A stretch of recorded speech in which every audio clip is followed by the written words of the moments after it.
Hello, my name is Isabel Alzate-Estrada, and I am here to talk about the graphic novel named Coraline by Neil Gaiman and P. Craig Russell. Fun fact about Neil Gaiman is that he's actually from England, while P. Craig Russell is an American comic artist and illustrator. This book has two publishers because it was written both for the English audience and for the American audience in general. So for the British distributor, the publishers are Bloomsbury, while for the American distributors are HarperCollins. The length of this graphic novel is 186 pages, and it is a true graphic novel because it tells the same continuous story without any interruptions. Act 1 begins in page 27 and Act 2 begins in page 28. Act 2 ends in page 153 and Act 3 begins in page 154, which makes Act 3 32 pages long. In total, Act 2 is 127 pages long, which gives it a much larger proportion and ratio than most comic books, novels, and films give their second act in regards to the ratio of both Act 1 and Act 3. Because usually Act 2 is twice as long as Act 1 and Act 3, and here you can see that it's actually much longer than that. Coraline is the story of a girl named Coraline Jones who feels neglected and ignored by the parents and adults around her. She lives in a flat, better known in the US as an apartment, and her goal in the story is to spend her time having fun and spend some time with her parents who ignore her due to their busy work schedule.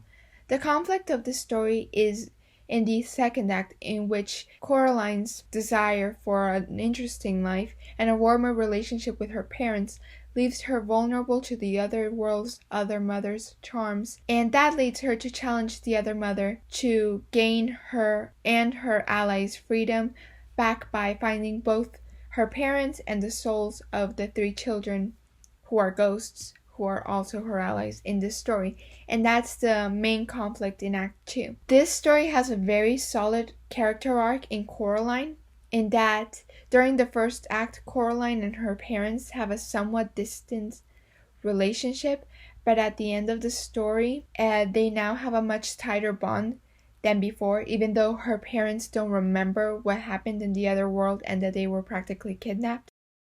But it helps to generate that sense that parents and kids can have a much closer bond after experiencing something and realizing the worth of a relationship. In the beginning, Coraline is very bored. She constantly uses exploration in the outdoor part of her house and flat as an excuse to avoid her parents' obvious neglect. But however, even if her parents did neglect her most of the time, she later proves how much she loves them by being willing to sacrifice her own freedom and eventually her life to save both her parents and the ghost children's souls. The story does establish several transitions by using the 5 of the 6 different types of transitions, like the moment to moment, action to action, subject to subject, scene to scene, and aspect to aspect.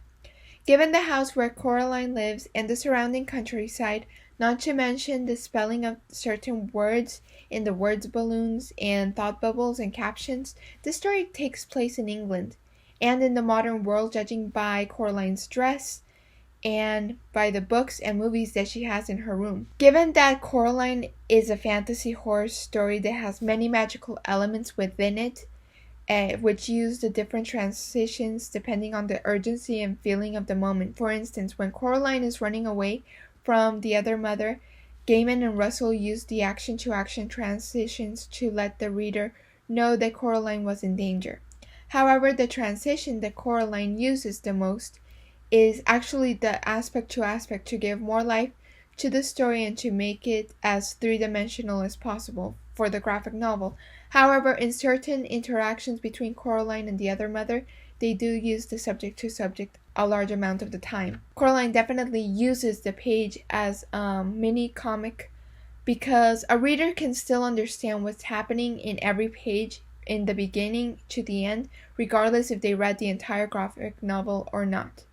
With the first panel being the setting shot and the last panel of the page being the suspenseful shot. And you can see this in how the story and the panel and artwork utilizes this to keep the reader engaged in the story. The art does make use of directional flow with its beautiful aesthetic and fluidity without making it obvious to the reader, and it worked well alongside the layout and text on the page because all the layers were cohesive in the page and they were united without fighting for any attention. I would definitely recommend this book to all of my classmates, because as writers and because of the genre, I know that they would like this. It does have a lot of elements of both horror and fantasy, and I can really see the similarities between books like The Nutcracker, The Chronicles of Narnia, Alice's Adventures in Wonderland, Through the Looking Glass, and Spirited Away. Another reason why I would recommend it is because it shows how effective and emotional storytelling can be, and it's something that new writers can look up to for inspiration and to have sort of a guidebook on how to do a graphic novel in a style that makes the reader enjoy it and feel an emotional connection to it. I don't think that any of my friends would like to read this book because of the content and the fact that the other world is more like a nightmare world than a wonderful world, such like the ones in Narnia or the Land of Sweets. The Land of Sweets being from the Nutcracker. Then again, I have friends who really love the Spirited Away movie and would really enjoy this story for the same purpose. And because a child, especially a girl, is the one who's saving everybody and being the most proactive character and the most responsible character as well. And because she has her own moral and ethical code of honor, and she's always being very selfless, even if at the beginning she was kind of selfish in not really paying attention to why her parents were ignoring her or understanding why her parents were ignoring her. She eventually let that go, and that's why she blossomed into a wonderful person and character. The dialogue of the story was very crisp and easy to understand. There was a natural rhythm in it.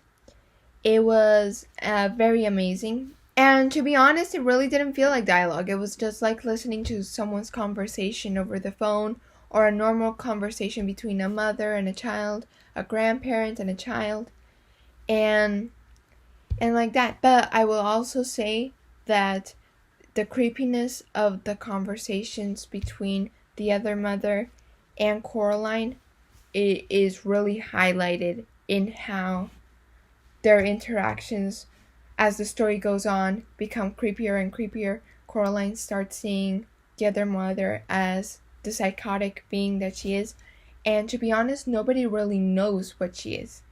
The cat in the story, if you read the story, you will know what I'm saying, doesn't really say what the other mother actually is.